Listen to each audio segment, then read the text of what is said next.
Écoutez, Jean-François Pardigon, bonjour. Bonjour et bonjour à vos auditeurs. Merci d'être avec nous. Vous êtes le candidat du Front National pour les prochaines élections sénatoriales. Votre suppléante, il s'agit de Danielle Michalet. Alors, Monsieur Pardigon, pourquoi vous êtes candidat à cette élection sénatoriale? On se souvient, vous aviez obtenu une voix lors des précédentes élections sénatoriales. C'est vrai qu'à force d'obstination, on arrive toujours à percer. Si je suis candidat au sénatorial en Lozère, c'est parce que j'aime ce département, c'est tout simple. Et j'ai envie d'y apporter ma petite pierre. Et dans les mois à venir, je pense pouvoir faire la démonstration de mon attachement à ce département. Pourquoi ce n'est pas Emmanuel Gessner qui est candidat à cette élection? Il était déjà candidat aux élections législatives et vous vouliez vous-même vous retirer de la vie politique.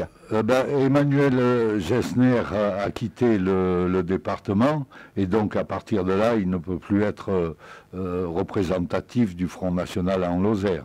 Alors, est-ce que vous estimez avoir fait un mauvais choix lors des élections législatives lorsque vous avez pris Emmanuel Gessner pour...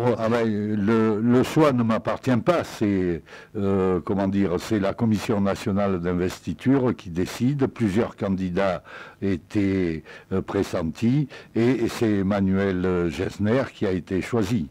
Moi, je n'interviens qu'à titre consultatif. Donc, vous reprenez le flambeau, hein? Oui. Jean-François Pardigon, donc du côté de la droite, vous avez vu qu'il y a plusieurs candidats. Qu'est-ce que vous en pensez?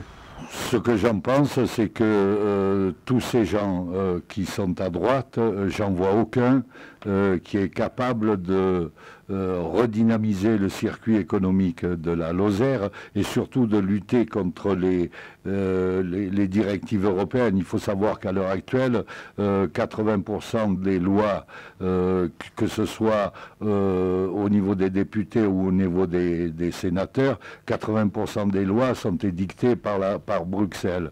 Il reste 20% de lois qui appartiennent au gouvernement. Donc finalement, tous ces candidats, qu'ils soient de droite ou de gauche, et même l'ancien sénateur, ont pieds et poings liés. Donc ils ne peuvent pas faire grand-chose pour la Lozère.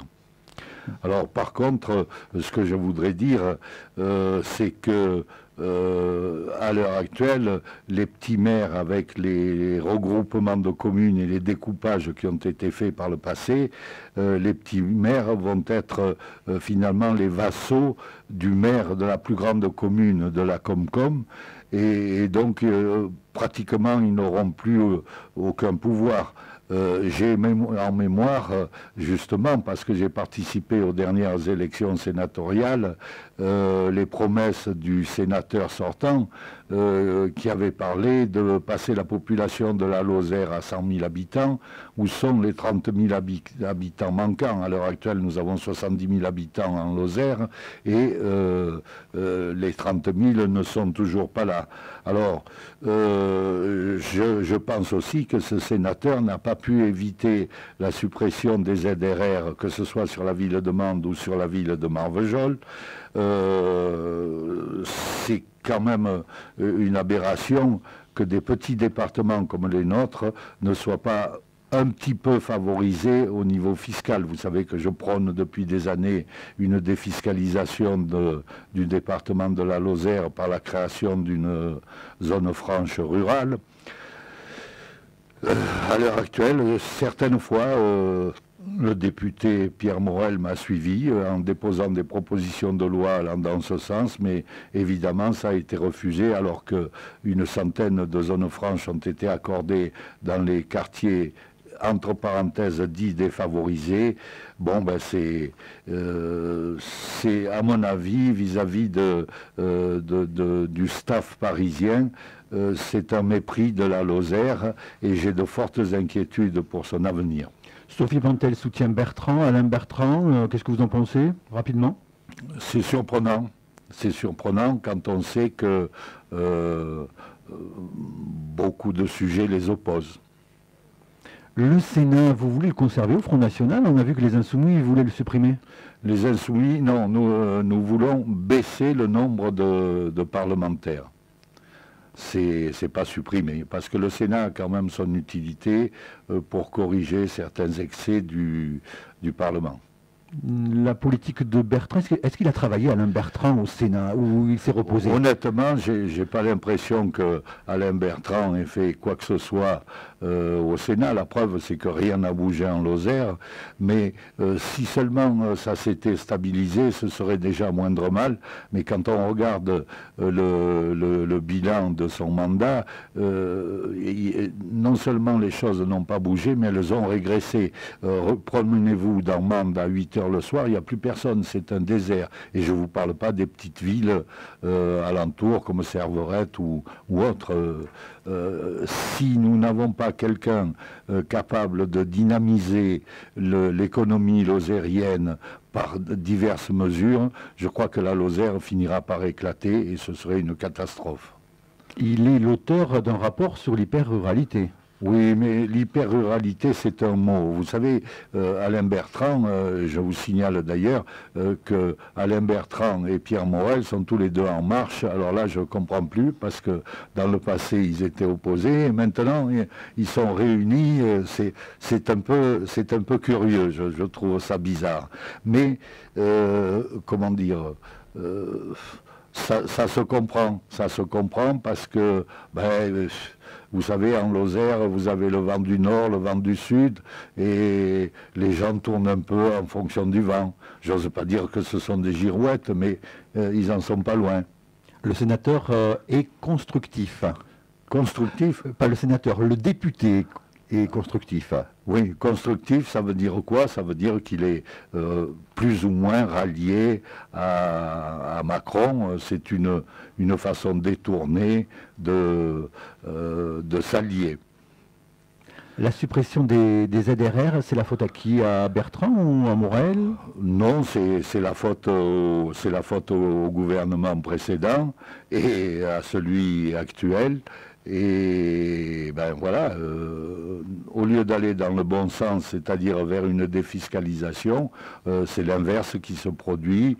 Ne parlons pas de la taxe sur la CSG par rapport aux retraités, ni de toutes les mesures fiscales qui vont nous tomber dessus dans les mois et les années à venir. C'est une catastrophe pour ce petit département. Je pense en particulier aux petits artisans, aux petits commerçants, aux agriculteurs et à tous les gens qui vivent autour de ces professions. Pour eux, il faut savoir une chose, c'est que beaucoup d'entre eux n'arrivent même plus à se verser un salaire. On disait les agriculteurs vivent avec 300 € par mois, on en est à un point où ils n'arrivent même plus à prendre un salaire. Je ne sais pas qui, dans ces conditions, peut accepter de travailler gratuitement et travailler dur, parce que beaucoup d'artisans et d'agriculteurs et de professions libérales sont bien au-delà des 35 heures par semaine. On a l'impression que vous ne faites pas vraiment campagne. Est-ce que vous les rencontrez, ces grands électeurs qui doivent voter en principe pour les candidats? Vous savez, la fédération de Lozère est une petite fédération et c'est une grosse charge parce qu'il y a beaucoup d'obligations et donc j'avoue manquer un peu de temps, mais je m'adresse à eux au travers des médias, au travers de vous, et je vous remercie de m'accueillir. Et j'espère qu'ils seront sensibles à mon message, parce que dans tous les candidats présents, je ne vois pas qui est vraiment sincère. Beaucoup sont là pour asseoir leur position, leur petite féodalité locale. Mais est-ce que vraiment ils ont, comme je l'ai, la volonté de développer la Lozère? J'en doute fort. Et j'espère que les grands électeurs seront sensibles à mes arguments.